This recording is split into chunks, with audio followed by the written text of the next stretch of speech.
to roam, I love to ramble. Out on the road where life's a gamble. A to Z, I thought I could get off from way back when. You found me and I see I gotta learn it all over again.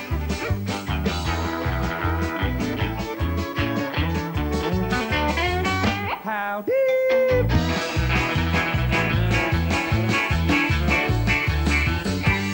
And now, friends and yodeling fans, we got a special treat tonight as we recreate the fabulous days of America's blue yodeler, Mr. Jimmie Rodgers, by welcoming on the stage a very dear friend. Say hi to Mr. Peter Rowan.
Hey, extra special, fine yodeling there.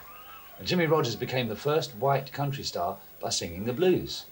Now, his yodels came more from the Mississippi cotton fields than from the Swiss mountains, and he used to stick them on the end of a lot of his songs, as you'll see in this rare piece of film footage showing Jimmie singing about hard times, and he sure knew a few of them. Nobody seems to want me or lend me a helping hand. I'm on my way from Frisco, going back to Dixieland. Though my pocketbook is empty and my heart is full of pain, I'm 1,000 miles away from home, waiting for the train. The Jimmie Rodgers was writing songs for hobos in the 30s. The people that were in financial hierarchy in this country didn't like that. They didn't like Jimmie Rodgers. They didn't like the fact that he wrote for the hobos, because those were people that were problems to them in this country socially. I haven't got a nickel, not a penny can I show. Get off, you railroad bum. He slammed the boxcar door. Jimmie was a railroad man himself for several years until his health wouldn't permit it any longer. Many people know that Jimmie died with tuberculosis at an early age. But he wrote a lot of train songs while he was working on the Southern Railway among various railways in America, and was a great inspiration, as I say, to me, and that's where I got the idea of writing some of the train songs that I had written back in the late 30s and early 40s. I've rode that old Southern, I've rode that L and the N.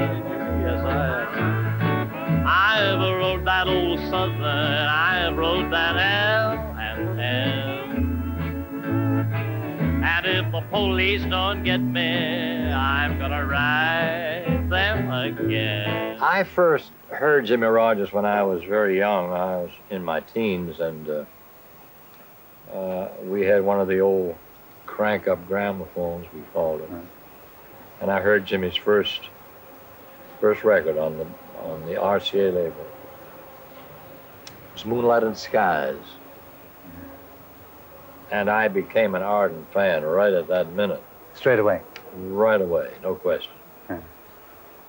I either had to duplicate Jimmie Rodgers' success before I died, or else, or bust. Now some like Chicago, some love Memphis, Tennessee. Tell me more. Some like Chicago, some love Memphis, Tennessee. Hey, pretty mama, give me sweet Dallas, Texas, where the women think the world of me. And I think we all stem back, our souls and everything stem back to him when he started. After him came somebody who was listening to him, and after that one came somebody who was listening to that one.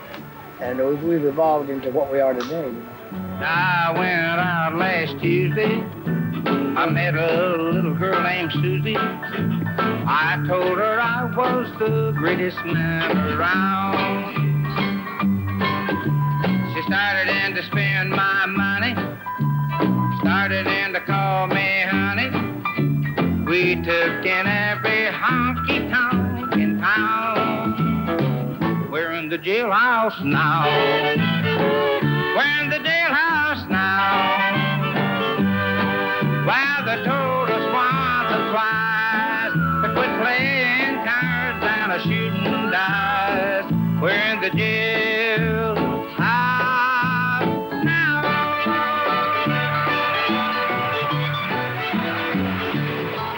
I heard his records when my mama played them, and I heard them when I played them. And I think he had a good voice, and too, the yodeling's what caught my attention. He could yodel with the best of them. In fact, he invented yodeling, I guess.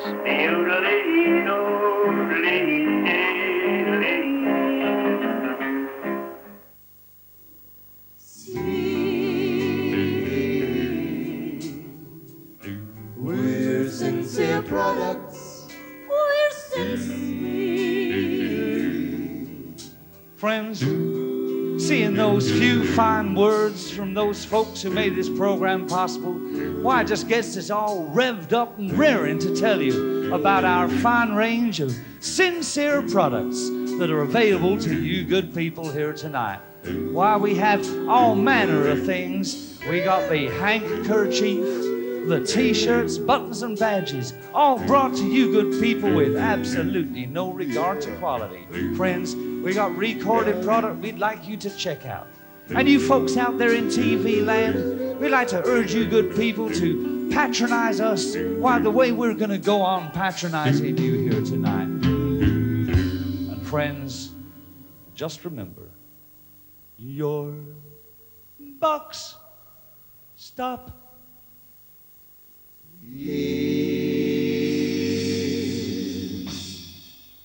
Thank you, Connie. Hey, no, hold on. Many of you fans out there realize that sincerity and commerce go hand in hand. And commerce was very important to the Grand Ol Opry, the biggest country hillbilly radio show that came for most of its life from an old tabernacle, the Ryman Auditorium in downtown Nashville. Now, it came out on radio WSM, We Shield Millions, and was backed by the National Life Insurance Company, who saw the very sincere value of beaming a Saturday evening show into every Southern home. They had a folder made up, and they had the stars of the Grand Ol Opry pictured in color in this little folder, this little brochure. And of course, the brochure told about the insurance policies and what National Life stood for and so forth. And they'd give these agents huge stacks of these to give away. When they'd go out in the country, they would see a rural man and they would say, I'm with National Life. I'm sure you heard of our company. And the man said, no, I don't think I have. He'd say, you've heard of Roy Acuff. And the man would say, oh, yes, I listen to Roy on the radio every Saturday night. Well, Roy asked me to come here and give you this. Now, that opens the door. You know, when he gives him that, the man has to open the screen door and let him hand him the brochure.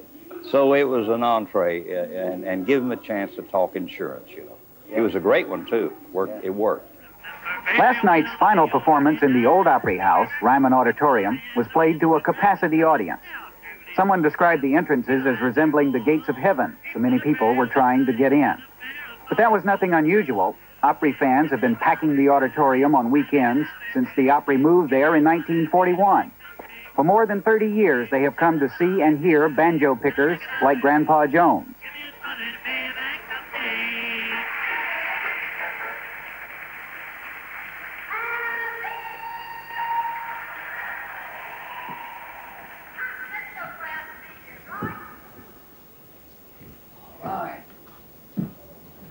Hey, this is it. This is it. This is backstage at the Ryman Auditorium. It's closed now, but this is where it all started. This is the original Grand Ol Opry. This is where you had to come on your first step to hillbilly heaven. And here we got a few folks. Hank Snow. Well, he's waiting to get into hillbilly heaven, and old Roy Acuff. But there's a grand old man, Ernest Tubb. He's up there now. Hi, Ernest.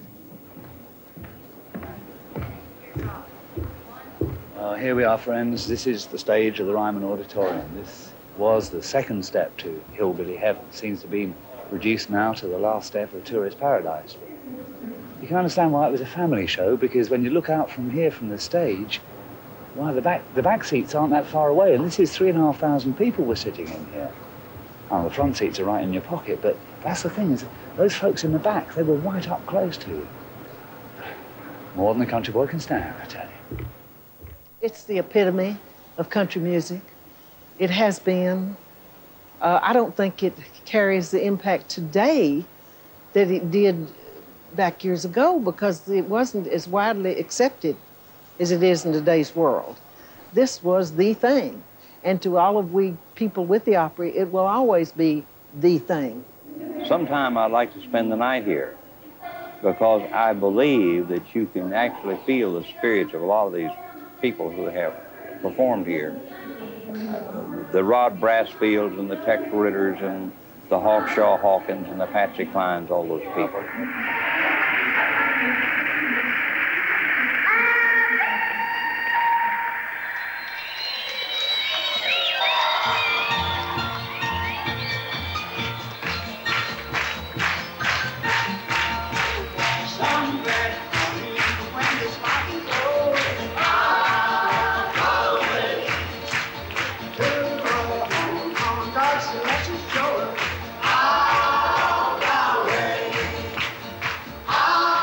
I've always felt about the Opry that they've tried to preserve the same type of entertainment for a lot of the old-time flavor of the show.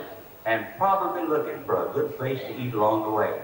But just keep your eye out for one of those signs that says the Cracker Barrel Restaurant and Old Country Store.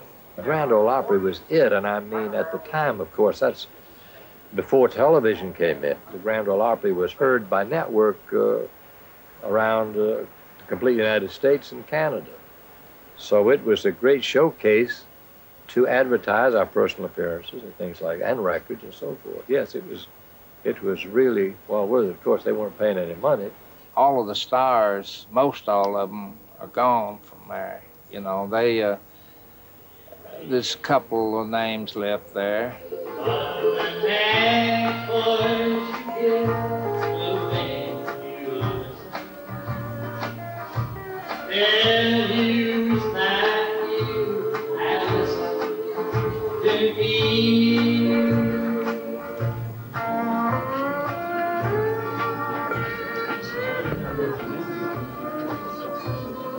People, they come here to see Grand Ol Opry and with all of its stars, and they don't know till when they get here that they're not there anymore. They're out on the road making money. The Opry never paid no money.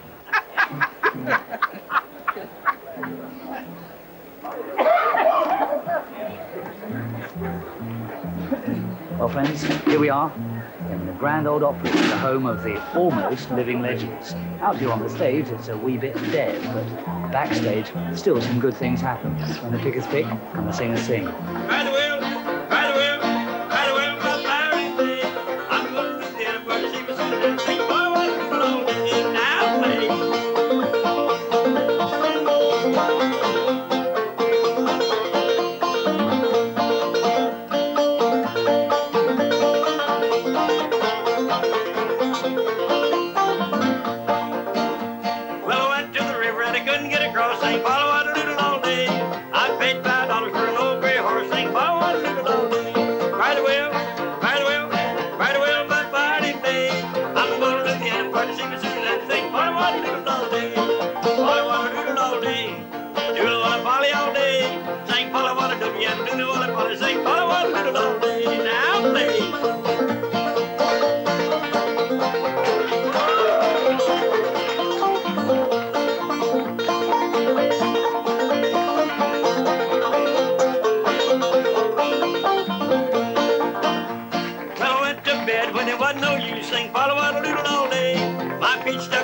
Chicken roost, sing forward a little all day.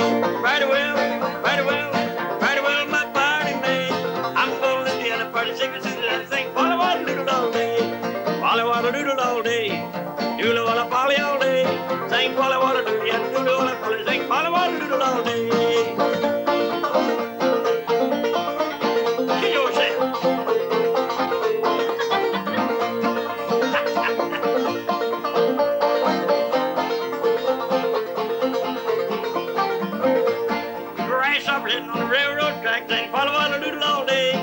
Picking his teeth with a carpet tack, sing follow out a little all day.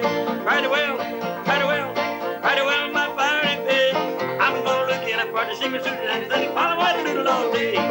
Doodle wanna Polly all day, follow out a little all day. Doodle wanna Polly and follow out a little, sing follow out a little all day. Look at that. It all began with Appalachian mountain music. And despite the commercialism on stage at the Grand Ol Opry, hidden away behind the scenes, the roots are still showing. Now, the genius of Nashville was to take the high, lonesome sound of the mountain music and sell it to the world. Chet Atkins took the Everly Brothers from the Kentucky coalfields and turned them into international superstars. Well, this became known as the Nashville Sound. Never felt like this until I kissed you. How did I exist until I kissed you?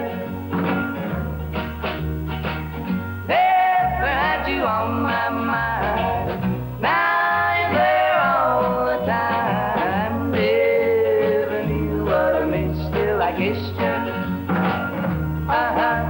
I kissed you. Oh yeah. Chet and Owen Bradley, both of them together probably created the Nashville Sound. I think they did, because they created a sound that was accepted across the board.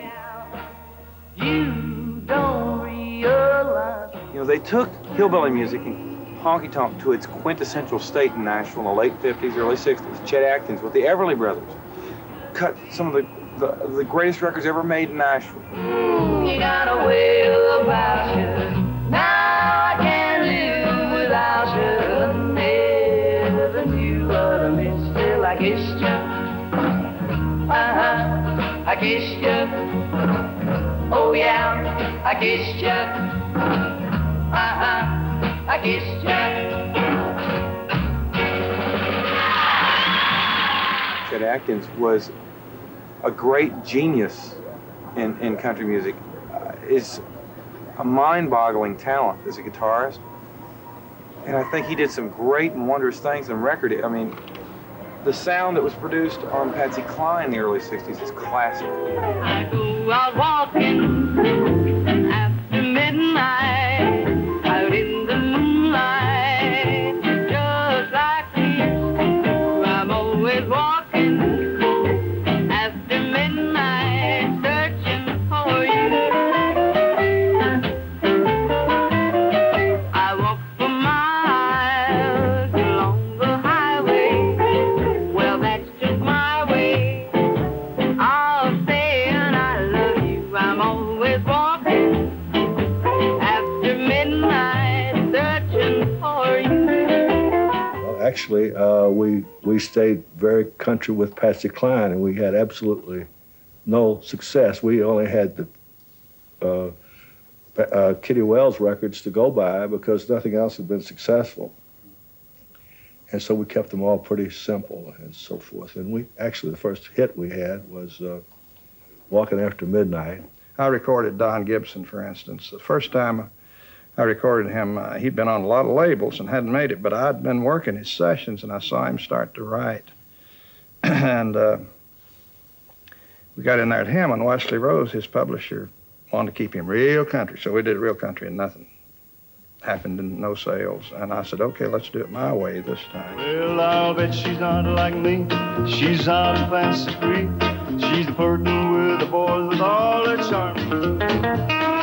I still love her so, and brother, don't you know, I'd welcome her right back here in my arms.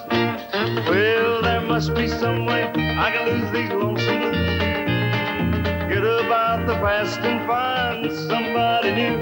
I've thought of everything there to see. Oh, lonesome me. Oh, lonesome me. Oh, lonesome me.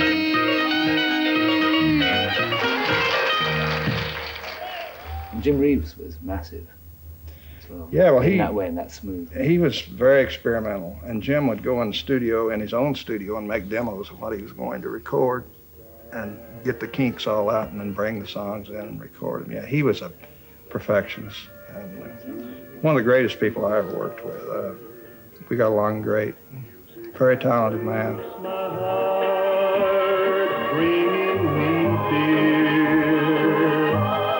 Golden memories and silver tears. Golden memories and silver tears are my lonely heart's souvenirs. All that you left me are memories dear,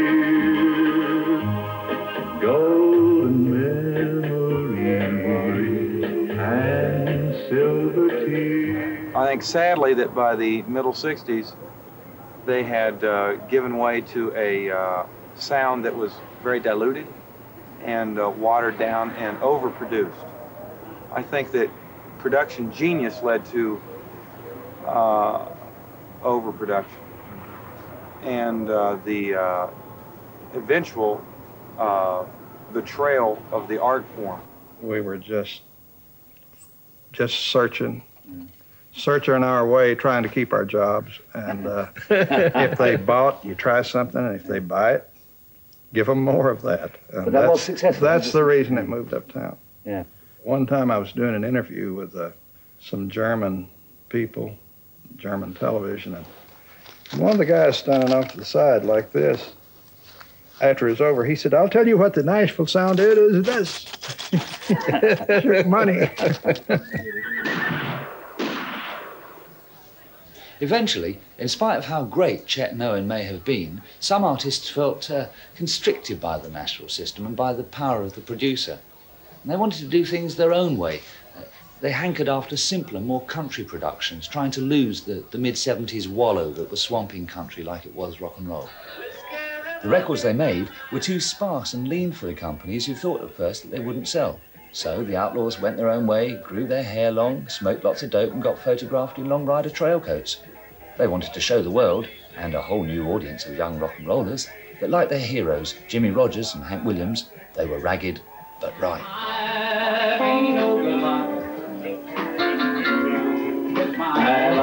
You know, Willie used to dress up like a banker, but when he changed his image and everything, it gave the people something to write about. And Willie's smart enough to know that. Willie is a smart guy. But, you know, Waylon said Willie's idea of rebelling against the establishment in Nashville is double parking on Music Row.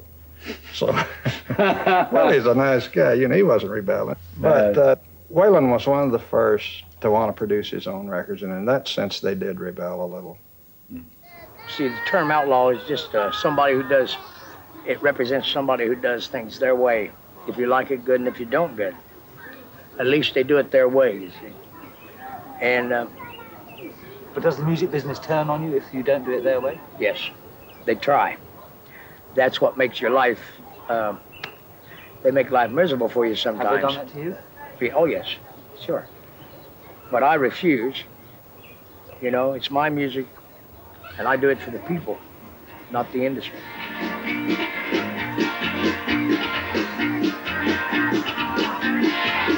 Well, I'm here to tell you folks I'm ready, but I'm right.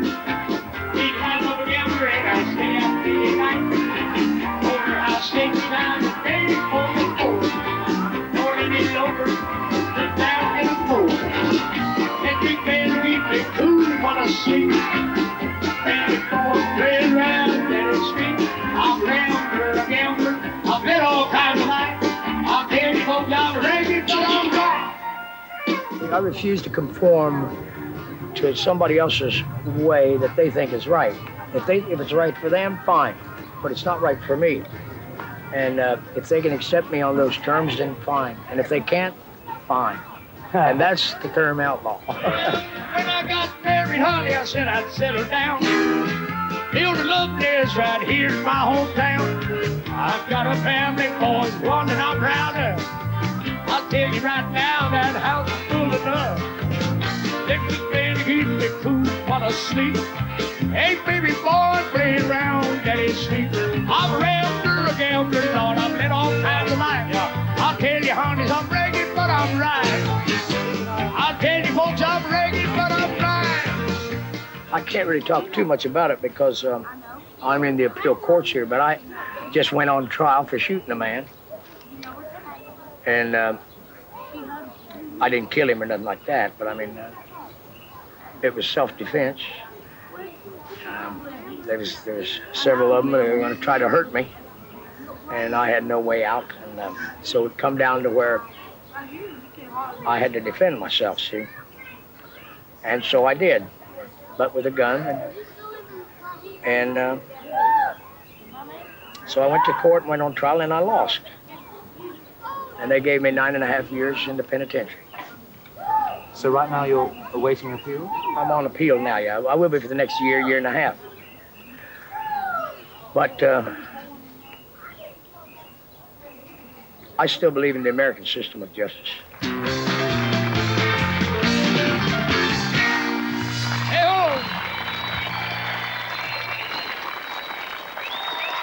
Thank you very much. Good to be here. It's good to be anywhere.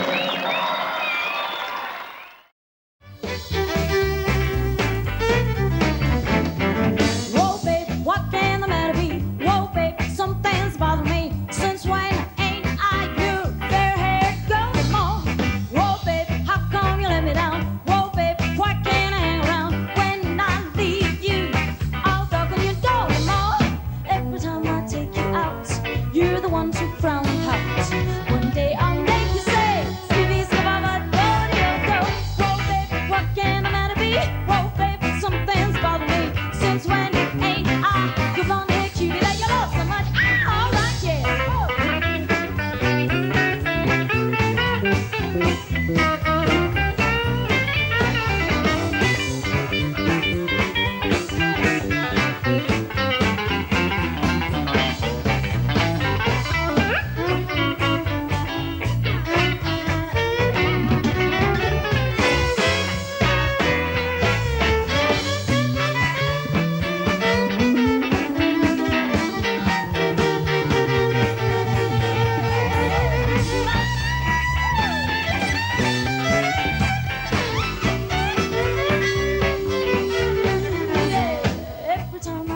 you out. You're the one to frown and pout. One day I'll make you say, Stevie Scababa, whoa, babe, what can the matter be? Whoa, babe, something's bothering me. Since when ain't I your fair hair go more? Whoa, babe, how come you let me down? Whoa, babe, why can't I hang around? When I leave you, I'll darken your door more. When I leave you, I'll darken your door more. When I leave you, I won't be back.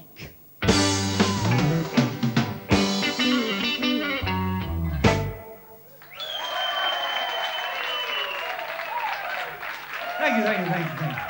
Thank you so much, thank you.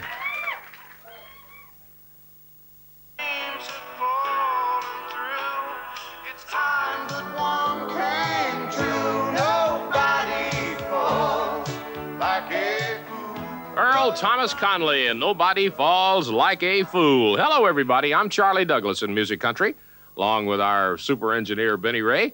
And we're at 615-885-6789 all across the United States.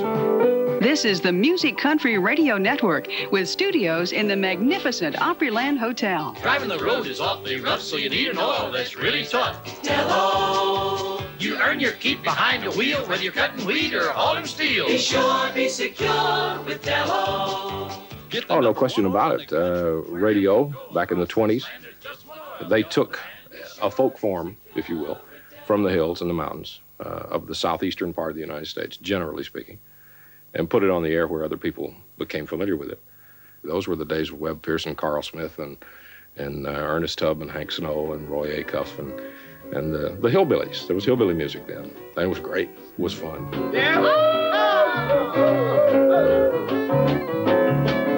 Well, thank you there, partner. Say, how do you do, all you good friends and neighbors? Want to say thank you very much, like we say thank you every time that you good people say, a bottle of Pearl, please. If you had a sponsor, why, they, you know, the general people back there in the late 30s, you know, they thought that you was really doing good.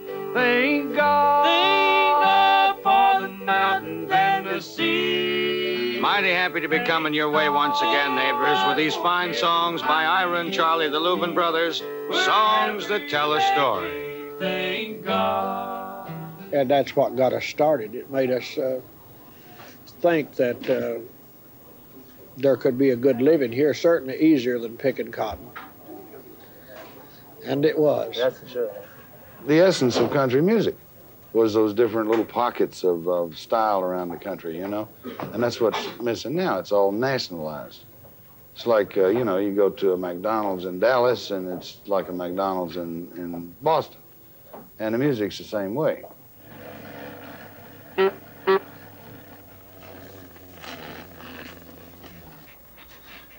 Friends, since I've been here in Music City, USA, in the heart of country music, one of the most difficult things to do is find any country music on the radio. It's hard to believe, but true, so maybe with the help of a couple of horses' heads and a good old saddle here, we might have a bit more luck. Let's have a go.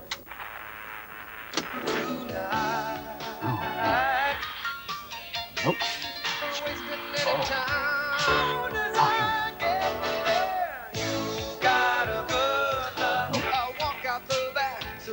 Nope. Come on, horsey.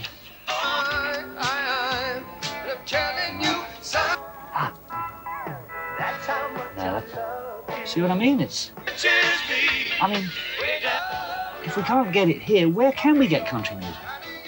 Up until about 1973 or 74, when the Urban Cowboy movie came along, which in this country was probably the worst thing that ever happened to country music, because it got all of the Wall Street or Madison Avenue cowboys out. Everybody went out and bought a pair of boots and a hat and immediately decided country music was the thing. The problem was that Urban Cowboy didn't have much country music in it. It had what they perceived to be country. And then when that syndrome died, which all fads do, it left a great void, and it also left 2,700 radio stations in what had been about a 400-station marketplace. And they didn't know what to do, so they began to play things that they were comfortable with. The people, the audience, never turned their backs on it, but bless their hearts, they don't make the records. You know, they don't program the radio stations. And in defense of the radio stations in this country, country radio, they don't make the records either. They can only play what they're sent, you know? I still feel like country music is a sort of a specialty thing. And if you change it, it's not country music anymore, you know? So I don't like this modern stuff. In fact, I loathe and despise it. In fact, Good. I hate it. Good. I hate almost everything I hear on the radio nowadays. What is new country? Beats me. That's all I'm asking you. I don't know. I'm not sure that I know what new country is. New country is Kenny Rogers. New country is Lee Greenwood. New country is Nicolette Larson. And this is not to say that these are not marvelous artists, because they are, all of them in their own right, and I love their music. But I disagree with them saying, or it being said by the record companies, that this is country music. What more can I say?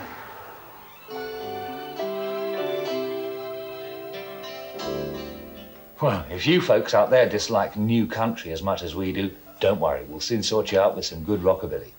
Now, everybody knows that rockabilly came from a meeting of white hillbilly and honky-tonk music and black jump blues. So why is it so surprising that white and black came together? Were they that far apart?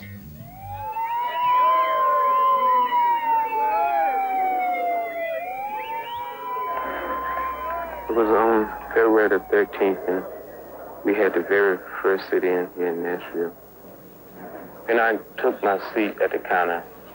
I asked the waitress for a hamburger and a Coke. I said, I'm sorry, our management does not allow us to serve niggers in here. There were virtually no places downtown where Negro citizens could get a cup of coffee, a hamburger, or a meal. Therefore, we felt that something has to be done about this kind of situation. I know whenever I go up north and I meet a black person in the music industry, and they say, where are you from? I say, Nashville, Tennessee, but don't hold it against me.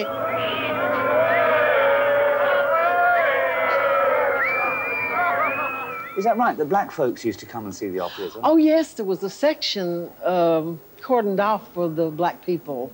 I knew it was here, but never having been upstairs, I never knew exactly where it was. And they had to be cordoned off, I mean... Yes, unfortunately. The South was so, I don't know, such a bunch of rednecks. At the height of the rockabilly explosion, when everything was being stirred into the pot, here's what startled viewers saw on the Grand Ol Opry TV show. The Collins Kids, a white brother and sister act, doing a crazed version of an old blues standard.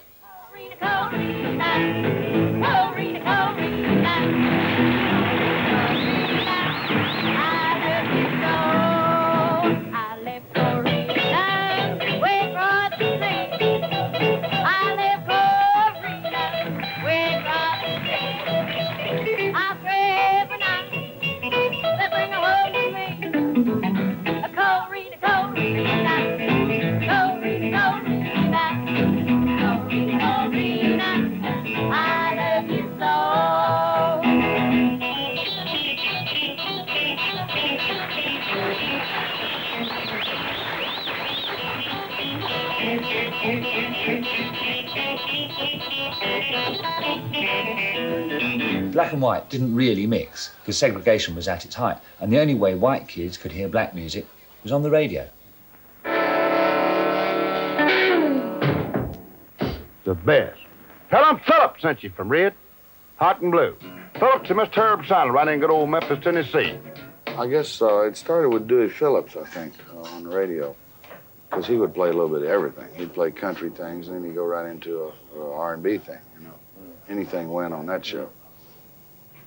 Red, Hot and Blue. So it wasn't segregated on that show? It wasn't white and black? It was just It was music. a lot of blues and R&B, but he would play everything. Well, Dewey would. It was kind of a mixture, you know. You got in Memphis, you got the blues thing coming from the south and that direction, and then you got the banjos and all that stuff coming from the east, and then across the river there, you got Arkansas and Texas, and you got that influence. So it all sort of converged in Memphis, and the music that came out of here was kind of a mixture of all that, whatever category it was in, country or whatever. It had all those influences in it. That's what made it so great, and that's what's great about Memphis. It's a melting pot, sort of. This is a living, breathing museum here. I mean, the places that's history is still functioning. It's still operating, but it's really historical places like, well, like the Sun Studio, the reopening of that old Sun Studio. I mean, it's there to use. Well, if you hear somebody knocking on your door, if you see something crawling across the floor, baby, it'll be me, and I'll be looking for you. If you feel something heavy on your fishing hook, if you see a funny face in your comic book, baby, it'll be me, and I'll be looking for you.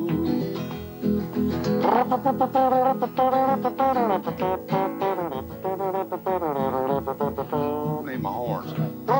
I was working at Sun, and my job was to, among other things, to listen to people when they came in. And Sally Wilburn was up in the front office, and she came back to me and says, "There's this guy out here says he plays piano like Chet Atkins." Oh yeah, well that sounds interesting. Send him back. So sure enough, Jerry Lee came in. He played something on the piano. It sounded just like Chet Atkins, you know. And I asked him what else he did, and he said he sung country and that. I said, "You do any rock and roll?" Not much. Well, he'd written the thing called The End of the Road, which was kind of a rock and roll thing. And so I had him come back 2 or 3 days later. I had the band booked in there, and we cut Crazy Arms and The End of the Road and a version of You're the Only Star in My Blue Heaven, which had always been done as a waltz, you know. You're the only star in my blue heaven. But he did, you're the only star in my blue heaven, you know. So anyway, we cut a record on Jerry, and Sam put it out, and about a week later, Jerry was a hit. Country people like him. The rock and roll people like him. I think Jerry Lee is one of those universal artists.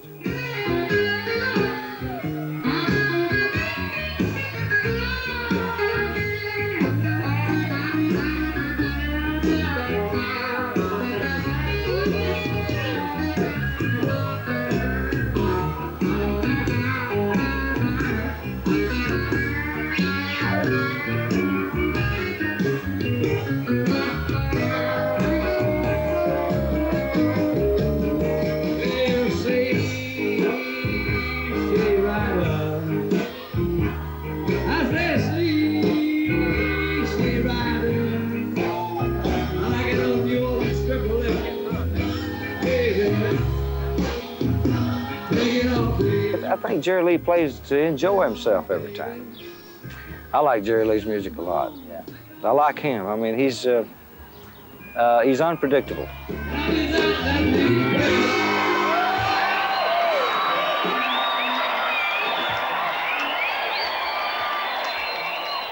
The thing here was dying out to some extent, so a lot of them just went to Nashville. You know, Bill Justice, and then Chips went there, I think, 13, 14 years ago. What happened was the music industry dwindled down to, say, 5 record labels, major record labels. And it narrowed out and cut out a lot of cities. And that's one of the things that's, I consider very much wrong with America's music today, is it doesn't have the input of America. You know, we don't have Atlanta showing up in the charts. We don't have Birmingham. We don't have Detroit. We don't have Muscle Shoals. These are the things that's wrong with America's music, whether it be country or R&B or whatever it is. So the Memphis scene died out, the Sun Studios closed, and lots of people went to Nashville. But the crazy rockabillys went on raving in their garages. So to take us out here is one of the great legends of rockabilly and former Sun recording artist. Make welcome Sleepy LaBeef.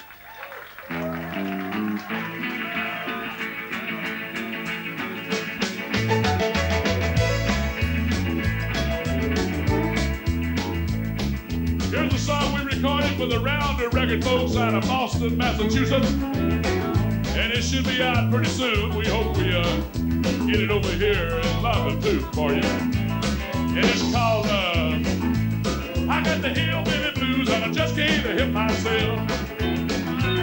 I got the hillbilly blues and I just can't help myself. I think it's saddle up my pony, I think I'm gonna boogie out west. My baby done quit me cause I won't put the guitar down.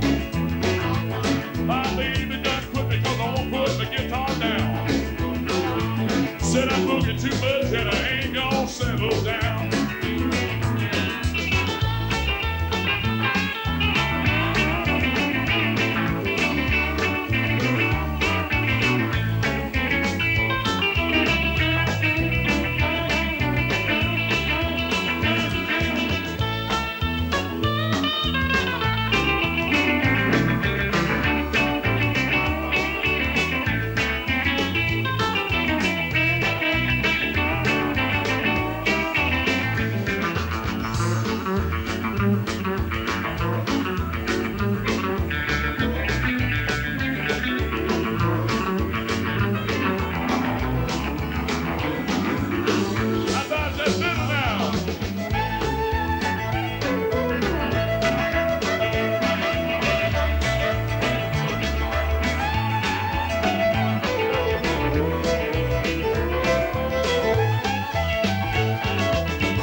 I think it's